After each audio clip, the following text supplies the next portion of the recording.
show wherein we talk about the news of the day completely unscripted. We are continuing to deal with a software and hardware update, upgrade, maybe in the main studio in Toronto. And so we've had to come up with a few workarounds. So we appreciate you as you bear with us as we struggle through these things. I'm talking a little bit right now because we need to let people join the live because they didn't get an alert saying Rebel News is live or going live.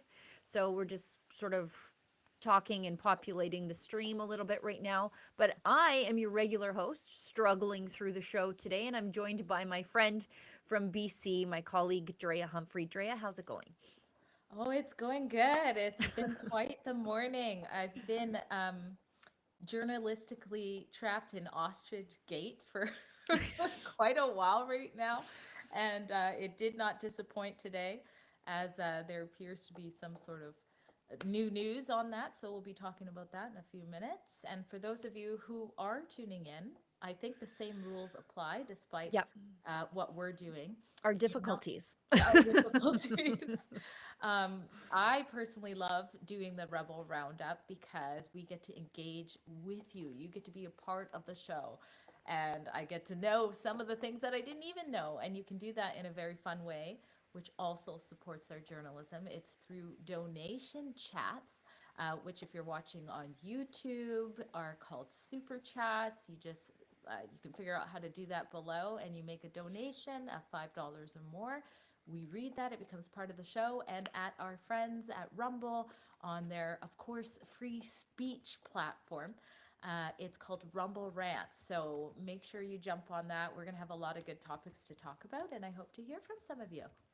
Yeah, it's a very busy day, and we wasted 10 minutes trying to figure out what today's technical problems were. So we appreciate everybody at home who bears with us and understands why how we're struggling to get through these things. We'll might have a little bit of a delay when we're throwing to clips and things like that.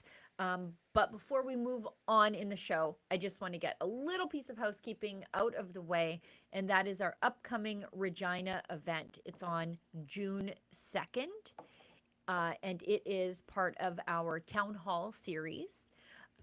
You can learn more about it at donegettingscrewed.com. And I'm sure from that URL, you know that I am talking about Western separation, Western sovereignty, just generally the west of this country getting treated less than even a colony by our Laurentian overlords in Ontario. And so we want to be the place to host a conversation wherever that conversation may take us about what the path forward looks like, whether you are a lifelong separatist, whether you are a reluctant separatist, just a baby one hatched from the egg on April 28th when the East rewarded the Liberals for their 10 years of corruption, or you're just someone who is approaching this with an open mind and some questions. You can learn more at our town halls. We've got June 2nd. It's our Regina event at the Turvey Convention Center. It's only $5 for a ticket. So you can learn more at donegettingscrewed.com. And we just launched, like just launched, an event in Red Deer on June 14th. It's like a full day symposium. It's at the Regina Curling Center, I believe.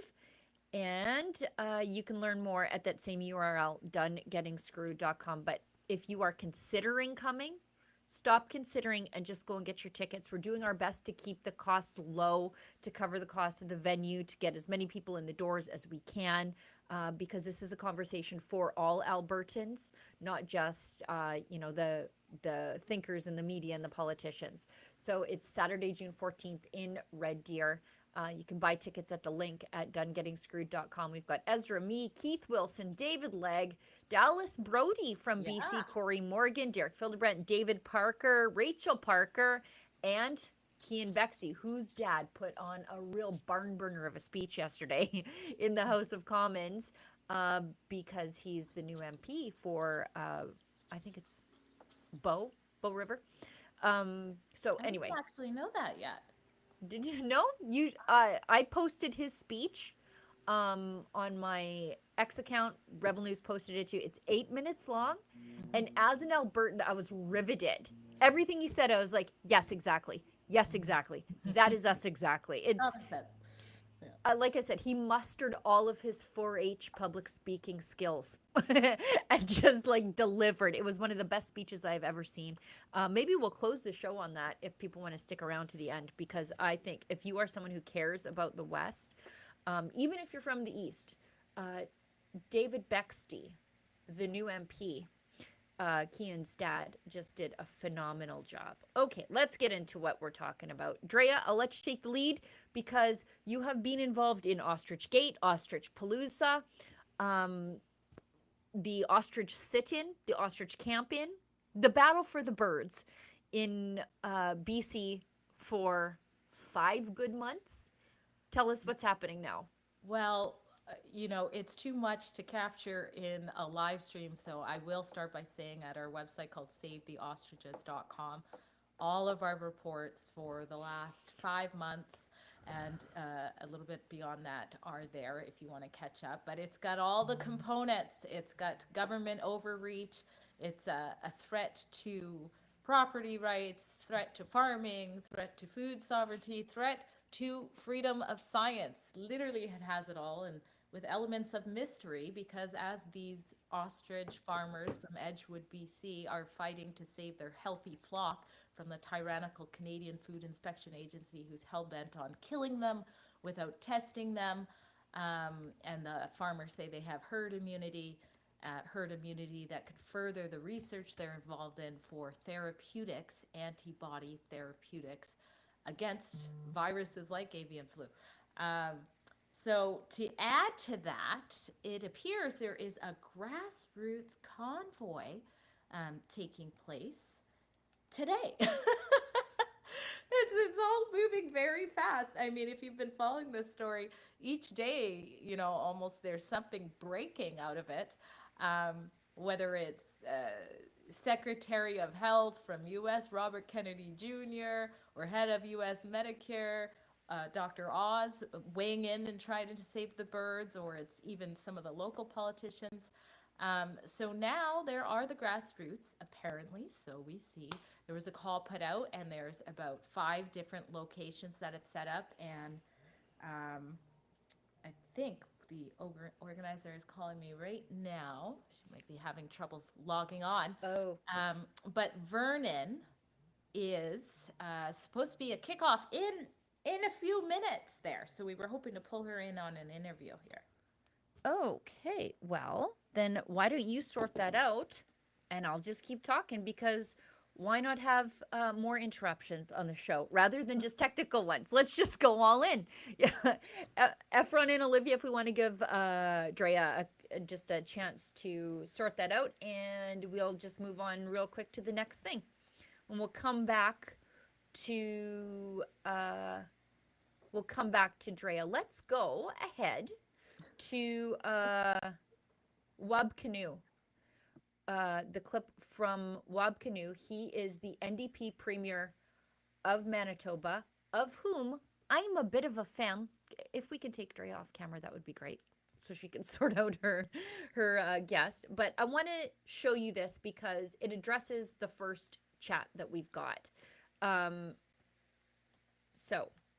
And it's a bit of a misunderstanding, the chat itself, of what mining and oil and gas companies do in case of fires, which are hitting northern Manitoba, northern Saskatchewan, and northern Alberta.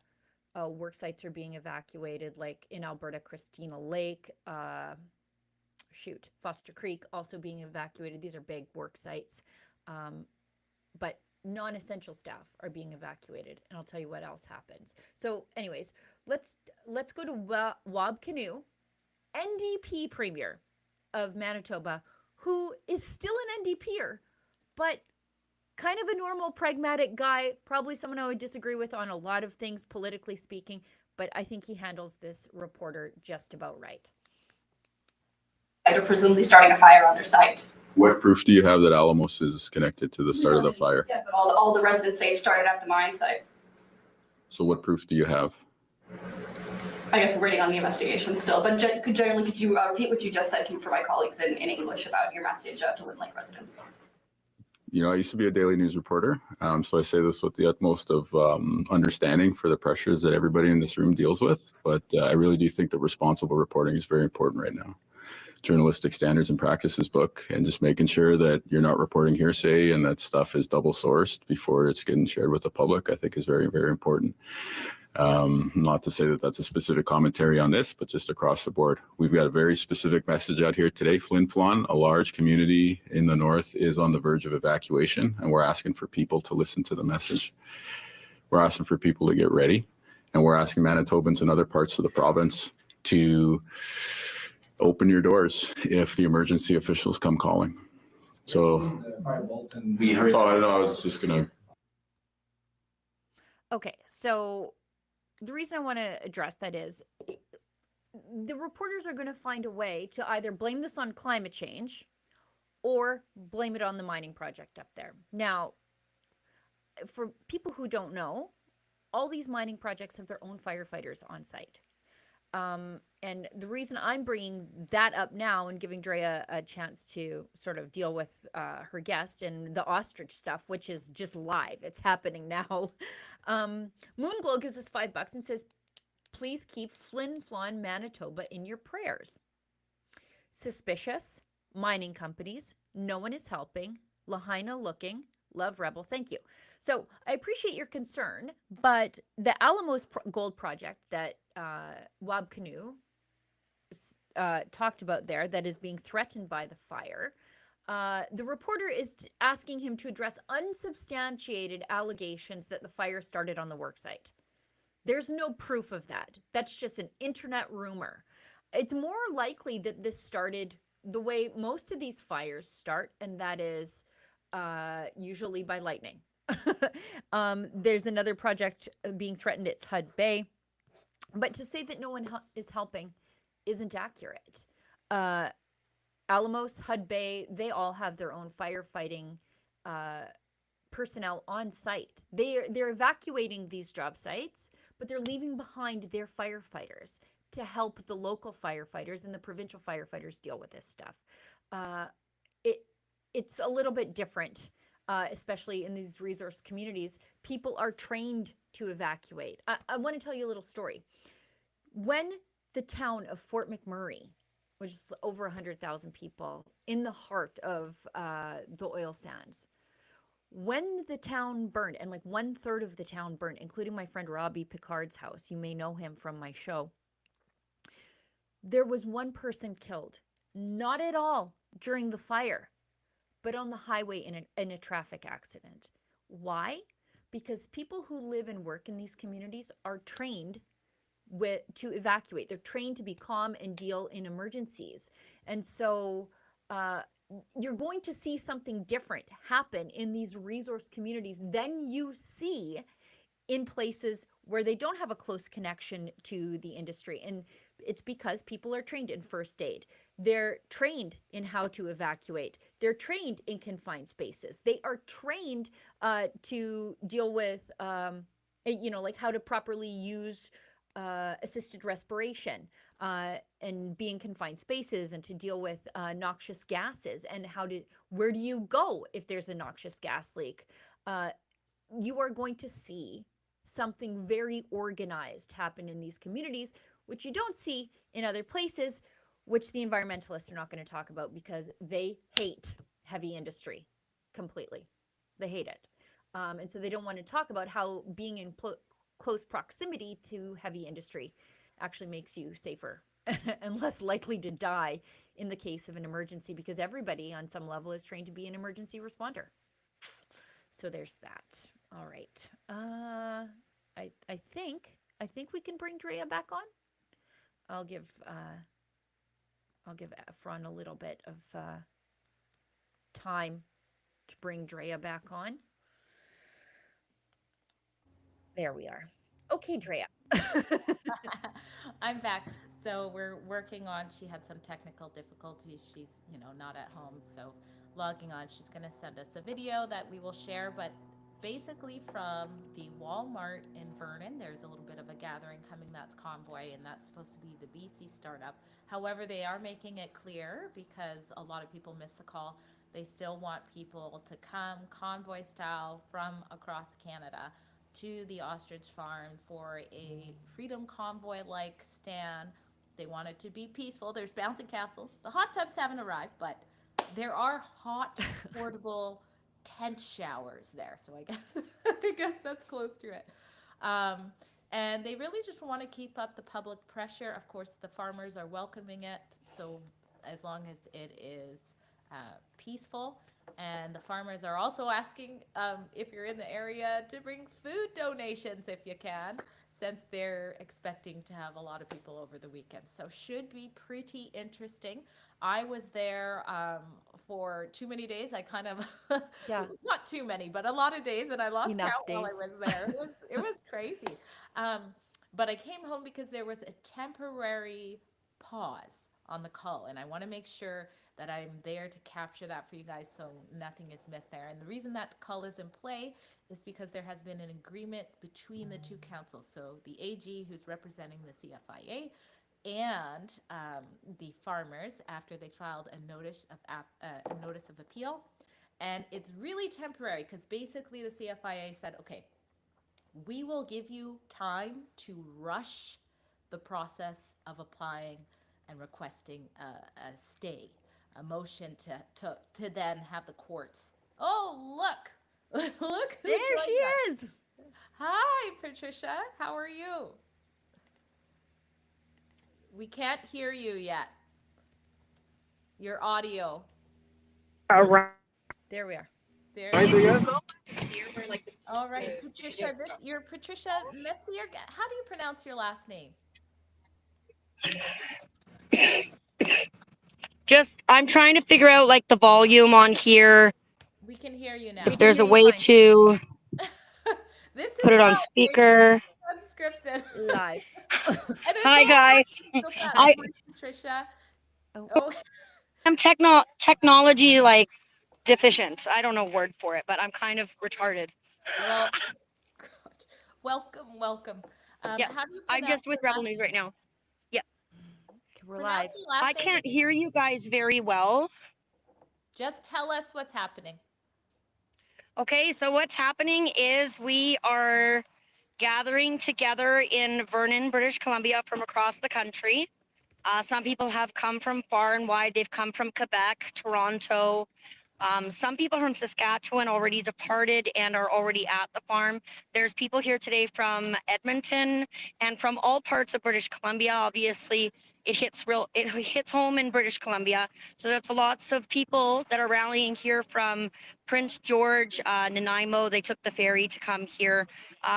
More local places like Kamloops, Vernon, and Kelowna are also here. It's not a huge convoy, but it's a big enough convoy that shows support for these amazing ostriches that are at risk of being culled from the CFIA. Awesome. Can you show us a little shot? Can you show us who's there? And this is the Walmart Yeah. parking lot there. So there's some people there. Okay. Ostrich Fest. The Ostrich Fest was one of the things that went down on another weekend. Maybe it's happening again there. And Okay. so how long do you know anything about how long people are planning to stay? Do you mind being on Rebel News? Oh, can you hear me? Sorry. I'll ask you one more Can you question. say that again? Yeah, I'll ask you one more question. Can you tell us anything about how long people are planning to stay? Is this going to be sort of like an Ottawa thing where people are saying this is a final stand? Some people plan on just staying for the weekend. Yeah. And some people do plan on staying long term. Some people are here to support at the fullest extent of the support that they can offer. And if that entails staying there for somewhat of an extended time, there are some people that will be staying for an extended period of time. All right. Well, thanks for finding a way to get on and keeping us up to speed there. And that's consistent with what I've seen on the ground there. There's some people coming and going. There's some people saying they're never leaving. So I don't know. I wish I could use technology better. I'm having such a hard time hearing you, and I know it's not on your end. It's definitely on my end. Thank you so much, Patricia. Thank you. Thanks, Patricia. Okay, bye guys. Okay, bye. All right, that was definitely live. Even that one word that I'm Ooh. not a huge fan of, but Me neither. it's live. Definitely live. So, they're convoying, as is the Canadian rebellious way, over to the ostrich farm. And I guess the ostrich farm, this is going international. We've got the ostrich farm inviting Robert F. Kennedy and Elon Musk out to see the birds. That's right. And I don't know. I don't know what to expect. It's the Americans seem to know what's up. They seem to see an interest. They're taking an interest in these birds, in particular the research.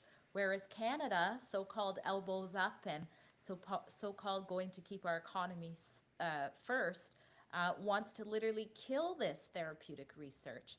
I did put a clip up recently of Robert Kennedy Jr. explaining even before, he did do the letter to the CFIA saying, please, let's collaborate together on the science, where he said very clearly they're moving away from vaccines. They don't want to do what he called leaky vaccines, meaning if you can't, totally essentially cure these birds from getting the virus, then he says they can become mutation factories. So he's very interested. In that interview with Fox News back in March, he said that they are looking for therapeutics. That just happens to be the exact research that this farm located in BC, Canada, there's that interview there, is already set up to be doing had they not been stuck in this quarantine for months and facing imminent death to their flock. So you have the Americans seeing, I think, the prosperity and perhaps the health aspect as well, of course. And then you have Canada killing it. And to just add to that, the Americans also just defunded. They just halted $700 million worth of funds to Moderna for working on an mRNA avian flu vaccine. Okay, so they are funding that and trying to get these ostriches, trying to save these ostriches. So that says a whole lot for our Canadian government, who claims to care so much about avian flu and putting our economy first when they want to shut this farm and their animals down. Now, tell us, the police presence, we saw the police sort of show up was it already last week when you were there? I think they were there to just sort of case the joint, to take the temperature, to see, like, are these just peaceful hippies? Or is this like a weaponized militia to save the ostriches? And I think we all know what they found. It was nothing but just peaceful people who see the ostriches as a flashpoint for freedom. I can't believe I said that sentence. But the RCMP have come back, have they not? They have been back multiple times. Now, let's not forget, while the farmers and protesters slept, somebody, and while I was sleeping there, somebody went and killed an ostrich in the middle of the night, despite all the volunteer security surrounding the property. So that was something that the RCMP came back for. And then they came back just 2 days ago doing the same kind of thing. They're saying, we're just here to talk. And I don't know if we have the clip of Katie Pasitny's very fair question. If we could play a little bit of that. If not, just let me know. I'll put it in right now. But she asked them, why is it that when they have an actual crime happening, where someone is murdering their ostriches, their healthy ostrich, because this is the second one, they're getting next to no investigation of that, a potential threat that could expand, but yet so many RCMP officers are being deployed out to check on these peaceful protesters on private property. Right. Not you guys, but the ostrich farmers are the victims of a crime, not the criminals. Yeah, we can just. I know the last time that you guys were here, you mentioned that it got mentioned in the CBC and everything too, that you guys were doing like just checking for criminal activity and Or Not like even that. criminal? We're just here to talk to you guys. Like what? That's what he's for. Yeah. Yeah. Okay. I'll address any crime Yeah. stuff that's happening, but we're not. These guys aren't here to. So- They're not enforcing. Yeah. So I mean, so I know you by our Mhm. awesome conversations Yeah. because you're a great guy. You all are, for sure. But like these guys are super understaffed. There's like two of them running everywhere, and so then we have an incident where we had the ostrich that was executed in I don't know if it's a shot, if it's illegal, we don't know, right? It's entry and exit clear. But we have, so the same day you were here, that evening we had something happen that was quite important. And then there's nobody to be found though. So we're deploying resources from, you're Surrey? I work out of Lower Mainland. Yeah. Your Headquarters, Surrey. headquarters, yeah. Where are you from? Maple Ridge. Maple Ridge. Yes. A cusp. Yeah. So we have all these deployed resources here today to do a wellness check, but we have no investigation yet. There's been no headway on that investigation. There was no bullet looked for. The head wasn't looked for. Or looked at. There's been no. So if we are really looking for something wrong, I just don't understand how we're using all these resources to come here today for all these, like everybody being peaceful, happy. The ostriches' health hasn't changed. They're all doing well. A phone call could have did that. Yeah. And these guys and that's not your fault. And it's not even that they're understaffed. And so what gives us that security that something happens just like it was a local? It had nothing to do with the people here. We had a local that had some issues and we needed to call him right away back because he was here because we called him down for the ostrich that was killed. And he had to rip back because we had an issue with the local. But they're understaffed. We called them again. We've had drones, right? Drones are flying all over. That's a big concern. This is a no-fly zone. This is our animals. They're flying only at night. There's lights going off on them. We don't know what they are. And now we have all these amazing deployed resources. I mean, we appreciate you, but why are you here today for the wellness check, but you're not here for the actual issues that we're having? And what is a wellness check? I want to know that. So second. yeah, let me address that one first. This is not a wellness check. So for policing and wellness checks and that whole term, you'll hear it a lot in the media. Yeah. That's checking on somebody's well-being. Okay. Whether it's the family hasn't heard from them in 7 days or whatever, or they may have made some comments that they need help, mental health issues. This is PLT's role is just to engage in times of conflict. And let's face it, this is a conflict. And that's our role. That's why we're here to forth the exact same way. And when they came the first time, the narrative that it was a wellness check is what happened. That is, right. Katie said several times that they had told her it was a wellness check, and they never once interfered. So they never said it wasn't. So I don't know. I was running there, so I didn't catch the very beginning of that conversation. But that was such a good and important question. They have RCMP from all over British Columbia coming down to this very peaceful private farm. And then someone is coming around and killing the ostriches. And, sorry, can't really look into that. Yeah. And I frankly don't blame the cops. I remember during the police perpetually showing up to Grace Life Church west of Edmonton, and I was there for weeks. I am not Protestant, but I spent more time in that Protestant church than I did in my own for like 10 weeks. And you could tell the cops just didn't want to be there at all. And you could tell that one cop didn't really want to be there. But I would much rather the cop that didn't want to be there show up than the cop who was like eager to go bust some heads at Ostrich Fest. Yeah. I would rather the reluctant cops be the ones there than the ones who are real gung-ho to murder some birds. Exactly. And I think on the last note is I am going to be positioning myself somewhere. Rest assured, there's also a protest planned in Abbotsford outside of the Canadian Food Inspection Agency. So as far as I see, the convoy looks a little small. And like I said, I'm going to go when I think it's possible those birds might be culled or there's a victory. Right. So I think I might end up in Abbotsford at the CFIA today. Either way, stay tuned at savetheostriches.com. And if you want to support our ongoing coverage to be very locked into this important issue, please do so there as well. There you go. Dre Humphrey, Canada's ostrich journalist of note. No more memes. Yeah. Ostrich journalist. David Menzies is Canada's leading women's rights journalist. I mean, anything is possible. Our trans reporter. I mean, let's face it. That's right. That's right. As a woman, and see, we're Yeah. very inclusive here. That's right. Your firearms rights reporter is a mom from east of Edmonton. We're just a real diverse How are you bunch. not on the farm story? You know what? I did the math because I was like, I'm far for Drea, but it's the same distance also for me. She's been trying. I'm like, no, I love it. I know. And I was like, I just look to my trailer and go. Like we would need to rent a van or just pull my trailer.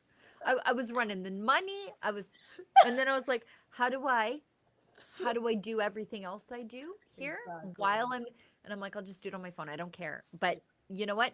It's your story. Don't let me come in and steal it because I'm there for all the conspiracy side quests. Yeah, that's a whole. Not really particularly for the conspiracy stuff. Yeah. If you are conspiracy minded, these ostriches have everything. Everything. Aliens, cryptids. Anyways, it's a lot. I was going to show people a clip of Conservative MP, rookie Conservative MP David Bexte's maiden speech, I guess you could say, for Bow River in the House of Commons. I think maybe we'll just show like a minute or two of it, and then I would love to close out the show by just showing it at the end. It's 8 minutes. You will be, if you care about Western Canada, riveted. Because as a Westerner, I was like, exactly. Like, there's so many times that I was like, I wish I had said that. I wish I had said that. Exactly what I was thinking. I just didn't know how to say it. And I communicate for a living. So let's hear from Cian Bexte's dad. Mr. Speaker, I rise in this House today with humility and purpose. I stand here with a promise, one that shaped my family across generations. A promise that if you work hard, raise your family, and love your country, you'll be free to live in dignity and peace. I'm the great-grandson of a pioneer who broke the untamed fields of what would become Alberta before there was power and pavement. I'm also the son of a farmer who survived communism with nothing but his hands, his family, and the hope that Alberta would be a place where his children could speak freely, live safely, and never bow to a state that hated them. My father didn't come to Canada in 1953 for a handout. He didn't arrive on a student visa or as part of some bureaucratic temporary foreign worker program. No, Hubert Bexte came to Canada to build a farm, to build a community, to build a country, and most importantly, to build a family. He paid back his own passage from Europe by laboring in Alberta's sugar beet fields. On the southern edge of this very riding, I represent here today with no welfare, no hotel rooms, no Liberal-sponsored welcome package, just sweat, sacrifice, and a belief that what Canada could be was what we should aspire to. I chose to raise my own 4 children in the Alberta countryside because that's where promise still lives. It lived with my great-grandfather's hands, it lived in my father's footsteps, and now it lives in my children. And let me say this, I would not be here without the support of my wife, Lorelei, my children, Kyle, Cian, William, and Annalise, my mother, Nadine, and the rest of my extended family. I also want to thank the many people of Bow River, from Grassy Lakes to Tilly, Jem to Bicyker, Conrich to Siksika Nation, Arrowwood, Milo, Carmen Gate, Barnwell, and everywhere in between. You are my neighbors. You are us, who I aspire to be, and I hold this seat for you. I also owe a debt of gratitude to 4-H Alberta, a program and a community that shaped me early. I joined when I was 9 years old, and it was there that I learned how to speak with confidence, work with purpose, and serve my neighbors. It's where I first lived the motto I could still carry with me today, to learn to do by doing. Mr. Speaker, I also want to recognize the young people watching today.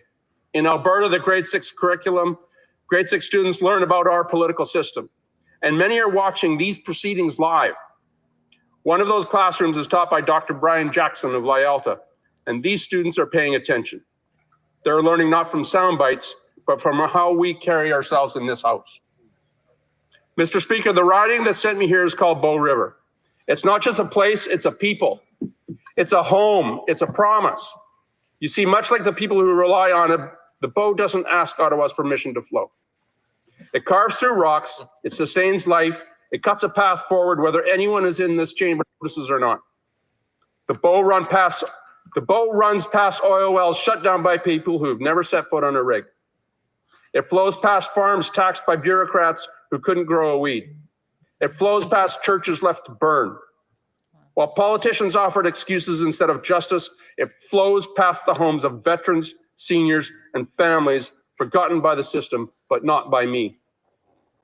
The beautiful thing about the Bow is this: even when the government grinds to a halt, it keeps flowing. When politicians hostile to Alberta try to strangle our economy, it keeps flowing. When bureaucrats and glass towers write the rules that cripple our farms, it keeps flowing. When unelected judges rewrite our rules and call it progress, it keeps flowing. When they shut down our churches, our rigs, and our rodeos, it keeps flowing. The Bow doesn't care about trendy acronyms or performative politics. It cares about feeding cattle, watering crops, and quenching the thirst of a working land. It fuels an ecosystem, an economy, and it helps feed the world. It doesn't wait for permission. It flows where it needs to flow. And if it wasn't clear, Mr. Speaker, I'm not just talking about the river, I'm talking about the people. Because just like the Bow, we move with purpose. And we're done with waiting for the rest of the country to catch up. We don't need a national strategy, we need Ottawa to get out of the way. Mr. Speaker, I ran to represent the people who built this country, and now watch it being dismantled by people who don't understand it. And worse, don't even like it.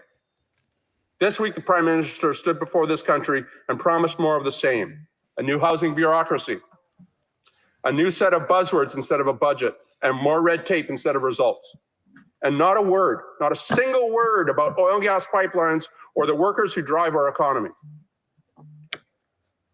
Let's be honest with Canadians. We don't need to renew the consensus on immigration, the one that's fueled the Liberal political ambition for a decade. We need to rebuild this country for Canadians. We don't need to gaslight working families into acceptance of out-of-control immigration while wages stagnate, house prices explode, and services collapse. We need to restore common sense and put Canadians first in their own country. Woo. We don't need more empty promises. We need paychecks you can raise a family on, homes you can actually afford, and streets you feel safe walking down. We need less gatekeeping, less government, and a whole lot more grit.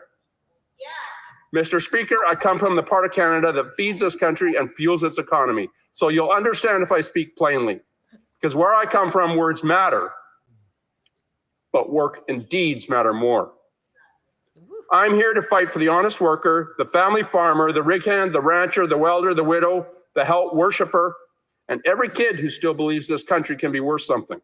Wow. I come to this house with one of the strongest mandates in the nation. And Mr. Speaker, do you know how I earned it? I promised to rip this place down to the studs and start rebuilding a country we can recognize again. The Prime Minister this week showed he's here to do the opposite. Behind the pageantry and parades, he disrespected the Crown by using the King to deliver a tired and empty speech, meant to distract Canadians from a simple truth. He's still stumbling forward on the heels of Justin Trudeau's failed record. Mr. Speaker, I have deep respect for our institutions, but what Canadians needed this week wasn't ceremonial flourishes, they needed substance. Not sentiment, but solutions. Not more speeches from elites in suits, but action for people in coveralls. The farmers, the builders, the rig hands, the parents wondering how they afford groceries and heat at the same time. Canadians are tired of being lectured. They're tired of being told everything is fine when they can see with their eyes that it's not. This country has a proud and noble history. It was built by pioneers, sustained by families, and defended by those willing to risk everything for the promise of freedom and prosperity. But after a decade of mismanagement and division from the Liberal front bench, that promise is fading. Alberta separatism is no longer a fringe idea. I heard it at the doors more times than I can count. And I'll tell you plainly, Alberta staying in Confederation is not up to me, and it's not up to the Liberal government. It's up to the people of Alberta. And the Albertans know that they have options. If this House continues to insult, abuse, and neglect Alberta, if it refuses to treat our people and our industries with the respect that they've earned, then the future of this country is not guaranteed. Not this job here tomorrow. At any moment, this government could lose the confidence of the House. And when that moment comes, Canadians will remember who stayed with them and who stood in their way. Because when the system stalls, the Bow River keeps flowing. When this government offers platitudes instead of a plan, the bow keeps flowing. When they forget who built this country, we remember and we keep moving. Mr. Speaker, I want to thank the people of Bow River for one of the strongest mandates in this nation. To my family and my friends, my neighbors, thank you for trusting me with this duty. I won't let you down. I didn't come here to rub shoulders with royalty. I came here to fight for the families, farmers, and energy workers who build this country. And I'll keep fighting until the Liberal government gets the message, because that promise still lives, and I intend to keep it. Thank you, Mr. Speaker. Well, it was 8 minutes long. I was only going to show 2 minutes, but I just didn't know when to cut off David Bexte. Slow clap worthy. I'd stand up if I wasn't still in my pajama pants. Same. That was beautiful and so Canadian. So Canadian. It just, you can tell. Like when he said, I was in 4-H, it taught me how to speak. He used every single one of his 4-H public speaking skills. And like everything he said, I was like, man, I wish I was smart enough to say it that way. Wow. Cian Bexte comes by his passion, honestly. That's what I learned today. Yeah, this is, watch out when you elect a Bexte. Yeah, careful. Some of our parents. I never even thought about that, man. If my mom got in there, oh my gosh. People don't know her name. and Cian's dad, if I recall correctly, like you said, he's the great-grandson of a pioneer and the son of a man who fled tyranny, and he's a farmer, but if I recall correctly, worked in oil and gas, so for Schlumberger. So he's got his fingers in all the things that make Alberta great, and I think he won't be a backbencher for long. I don't think. No, I don't think so. He said he got the strongest mandate. That was in Alberta. Yeah. What was that like? What was his... I'm just digging it up right now. David Bexte, Conservative. Let's look. Yeah, that was a powerful speech, man. Yeah. What did he get? He got 79%. So that is not the strongest, but it's one of the strongest. I think Battle River Crowfoot was a little bit stronger. But those are the kind of numbers that Conservatives win in Alberta. Mm-hmm.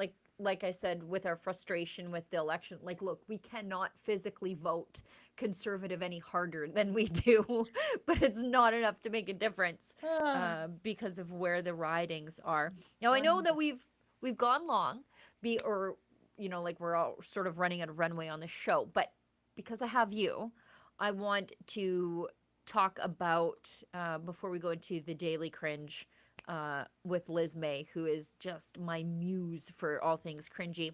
I want to talk to you about what's happening in British Columbia with his allegations of election fraud during the last Conservative AGM. Tell us what's going on there. Oh my goodness. So never a dull day in British Columbia. So some of you who have been following BC politics, you know that the Conservative Party of British Columbia was very close to forming government, a tie, if you will, that in some cases one riding, the Surrey-Guildford, is still up for grabs because there is, a legal petition being filed there. So on a side note, 3 of their MLAs left a couple of months ago after claiming that the party was not conservative enough and that was infiltrated by leftist MLAs, and it's not what they expected, and that there was a lot of bullying and infighting. Well, now these 3 MLAs, who I have coined the True Blue Trio. So there's a photo of them. You have Vancouver Quinchilla's Dallas Brody, you have Peace River North's Jordan Keeley, and you have Oh, it's a long one. Kelowna, Lake Coldstream, Tara, Armstrong. And so those are the three MLAs who have left. Well, now they're coming out with allegations of essentially corruption and fraud within the AGM, the annual general meeting that took place to form leadership within the party back at the beginning of March. I think we have a clip. We can play just a little of what Tara Armstrong says. Maybe if you want to skip forward, maybe 20 seconds or so. And she gives her statement about what she claims she saw and what she heard from Conservative Party staff. And there are others coming forward. So they have affidavits that they put out. I've shared that in an article as well.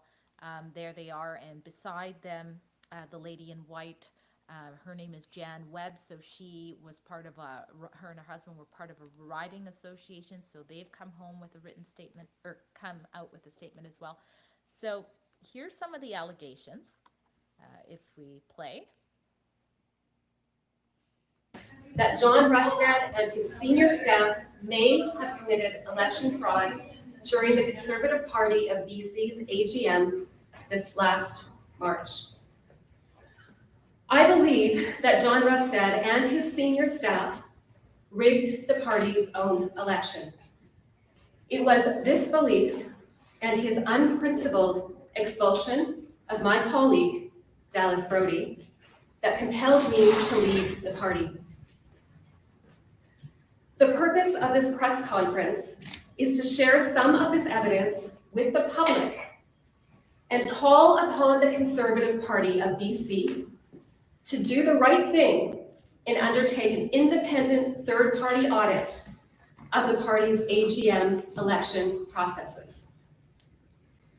Shortly after the party's AGM on March 1st, a senior member of John Rustad's executive team made the following confessions to me. This individual stated that over 100 South Asian men were sent by bus and ferry by the party for the specific purpose of voting for John's slate of directors and a new constitution. I was advised that the Conservative Party of BC paid approximately $100,000 to get these individuals to and from the AGM and on other measures to rig this election. The assertions include that John Rustad and all other senior staff were aware and complicit of this. Heavy coercion was used by John's senior staff to the point that this individual's career was thought to be at stake without cooperation. Furthermore, the ferry tickets for over 100 people were paid on a credit card in the staff member's name. So it is this person's belief that John Rustad will attempt to single him out and scapegoat once the truth about the AGM is revealed to the public. So we can stop there. I do have an article on this which goes through all of their statements that they started with. I will have to follow up based on more. I also have the statement, the response from the Conservative Party of British Columbia, which isn't a direct denial of those allegations. MLA Dallas Brody claims that she heard leader John Rustad refer to something called Indo-packing. And that's consistent with the claims Tara Armstrong is hearing. The statement said that these MLAs are not active enough inside of the legislature and that they are distracting from important issues. We also have a video. I think you have it. Do you have the video of the... actually, let me just speak real quickly to my experience at the AGM because I was there with my boots on the ground. Right. I did inform the public that many people were unhappy with the AGM for a lot of reasons. One of the most notable reasons was that people in different riding associations and certain riding associations claimed that they were being blocked from bringing forward delegates, meaning not having the appropriate representation from those riding associations. And there were quite a few, there was a significant amount that were actually banned for one reason or another. So that was very weird. There's a picture here when they refer, and to be clear, people can, especially if they're in the same type of community, they can organize a bus or whatever and show up at events. That happens at, let's say, the March for Life all the time. But there is a picture here. I did see a group come in late that was mostly South Asian people. They, by this time I was already in, covering the AGM, so I didn't see them get signed in, but they all do have their delegate tags. Some of the delegate tags were handwritten. Some people are suspicious about that, whatever that means. And some were, I guess formally. So the allegations here are that this is Indo-packing, for lack of better words, but perhaps maybe they came together. I have to look into that more. But I do find the response in the scrum a little underwhelming based on the severity of the claims. Can we show John Rusted's scrum after that press conference? Do we have that? Do we have it? Yeah. Okay. Perfect. Unrelated question. The three independents were formally conservatives at a news conference today, which they alleged that a staffer paid $100,000 to transport 100,000 agents to the AGM in March to vote for your slate of candidates. What do you say to that? There are so many very important issues that we need to be talking about. Bill 14, Bill 15, Bill 7. The party followed all the appropriate rules in terms of the AGM. I have no idea why they want to go on to this, but clearly they don't have the interest of British Columbians in mind.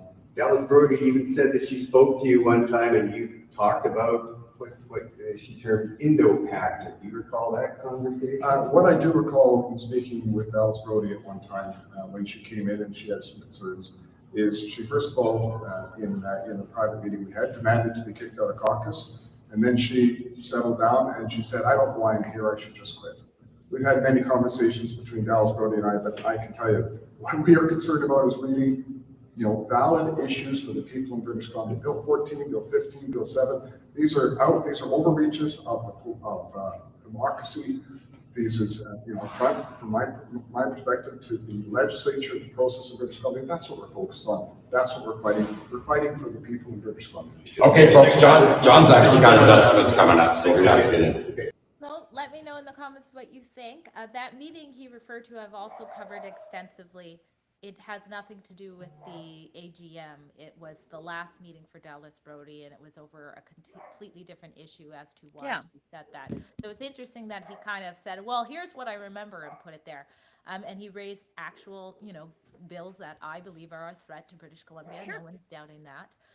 And I just wanted to say one other thing that people didn't like that I did cover before is that the leader himself, John Rusted, did advocate and make it very clear who he wanted people to vote for. Some people didn't think that was fair. It's not unlawful to do so. But if this Indo-packing took place, it doesn't look good because his entire slate did get chosen. So that's another little caveat there. Yeah, and I mean, people might say, like, why are you firing inside the house?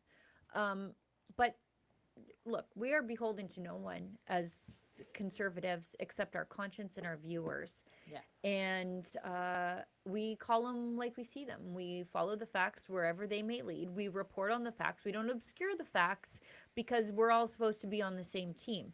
Just ask Jason Kenney. And if not for Rebel News holding Jason Kenney to account, would we have the much better premier that we have today? And it's not easy. It's not easy for us to do this. We're rooting. I think it's obvious we root for conservatives. Right. But, I had to do a very critical piece on Mr. Rusted when they did give Dallas Brody the boot. And that wasn't fun at all to do. But we fill the gap of covering the other side of the story, no matter what that story is, that the mainstream media won't tell you. So. Well, and that's an important thing that we do.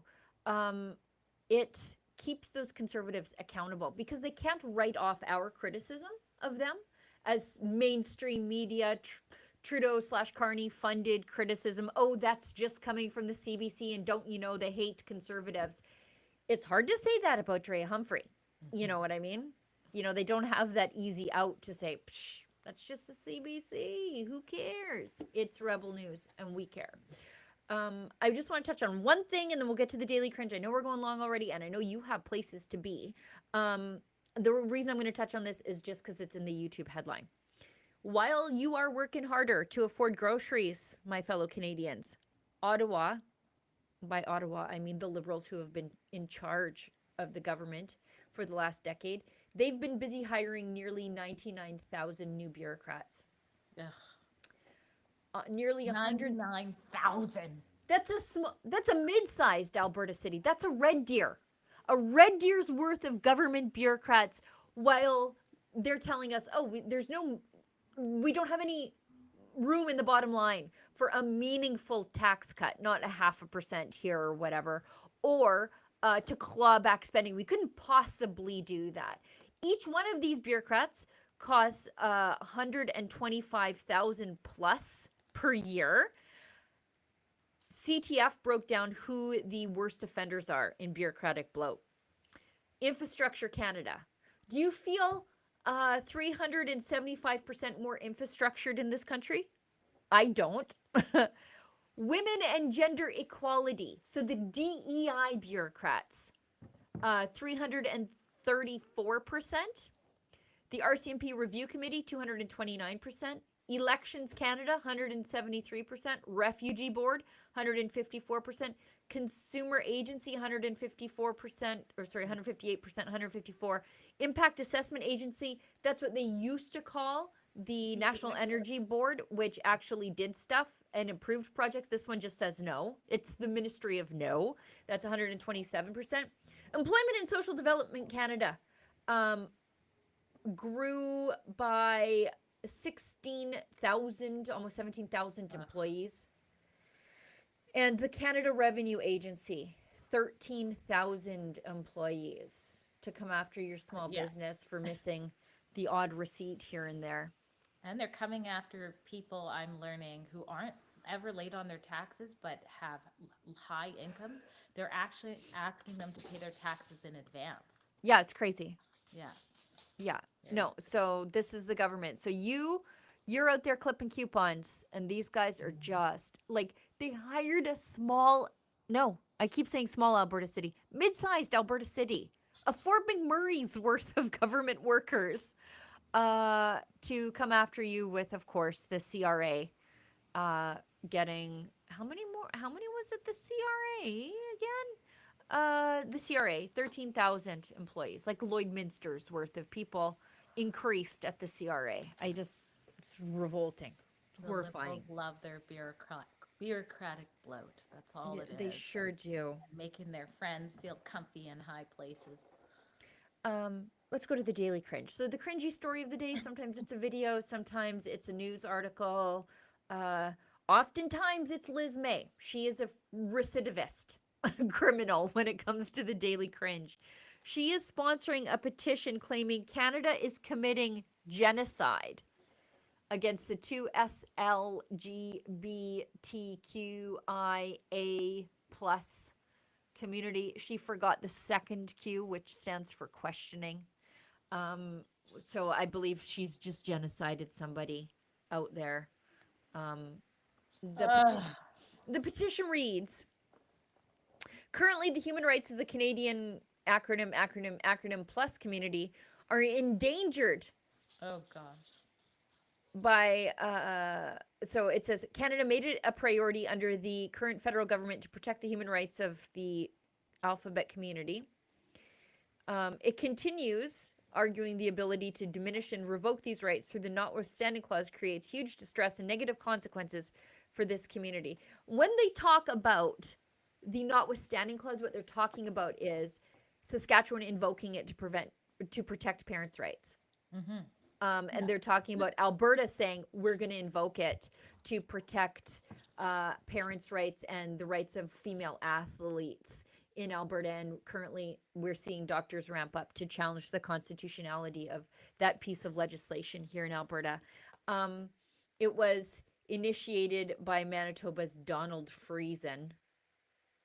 And right now it has 272 signatures. Oh But my let me tell you, if Canada is genociding the alphabet community, they're not doing the best job of it. What a gross misuse of the word genocide, by the way. I've actually been to a place where genocide was committed. I've walked in the remnants of a genocide in northern Iraq. It happened in the Christian community there. I walked in the town of Batnaya, where even they destroyed the cemeteries because the Christians couldn't even die and be to rest in peace. Canada has given, since 2016, $250 million to advance the rights and equity of 2 SLGBTQI plus communities across several initiatives. And then if you scroll down this page, it's just funding announcement after funding announcement after funding announcement. And this, I don't think, It's captures like it the all. Black Lives Matter movement, funding Exactly. the LGBTQ. That's where the money went. Yeah. It's so much. So, like, if Canada's genociding these people, I would have a hard time to say $250 million in funding, and I don't think this captures all the funding, plus a pride season where politicians are shamed into participating in pride parades. The whole If summer. that's genocide, we're really not good at it. Yeah, what rights need to be advanced when there are 23 different dates celebrated? An entire season is that, and you can identify whatever way you want to get into private spaces of women and children. That sounds more like supremacy, not genocide, if you ask me. Yes, I said it.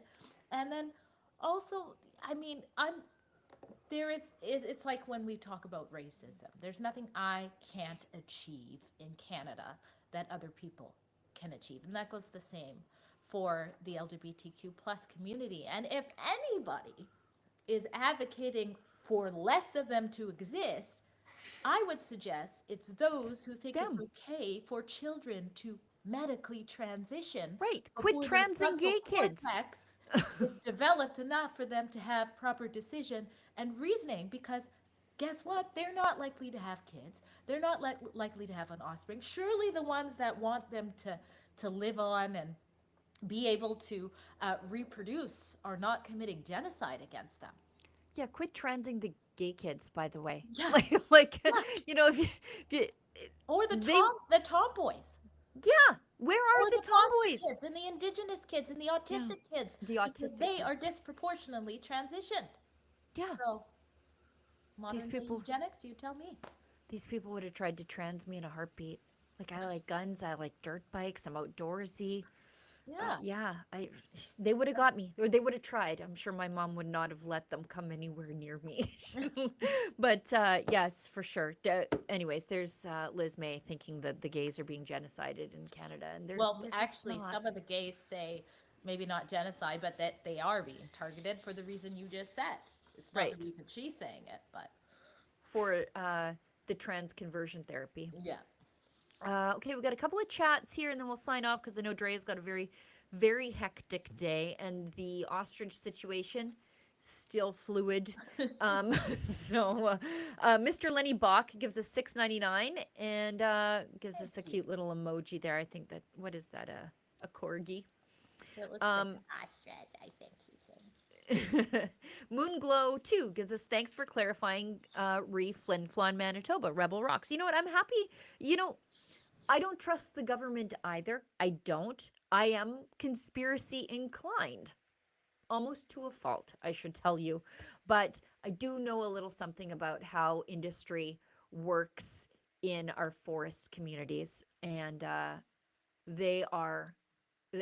when these work sites evacuate, they leave behind their own highly trained firefighters to assist the locals. So, yeah, and it's happening right now in Alberta at Christina Lake and Foster Creek.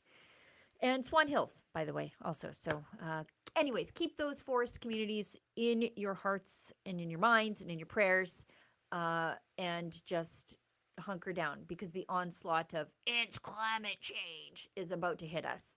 Instead of like, oh, it happened last year, it happened the year before, oh, it happened the year before. It's almost like this stuff is seasonal. Like we have a fire season or something. Anyway, I think that's it. Dre, you want to wrap up the show? Well, thank you for having me. Thanks for everybody who visited, chimed in, and of course for your chat donations. And your patience. And your patience. We love talking to you, but it is live, so excuse that. It's credit to our great editors who make us look great in our reports, and then you see what we really go through. Yeah, Thank right. you as well to the producers behind the camera who made this work despite all. And until next time, stay sane and stay safe, as David Menzies would say.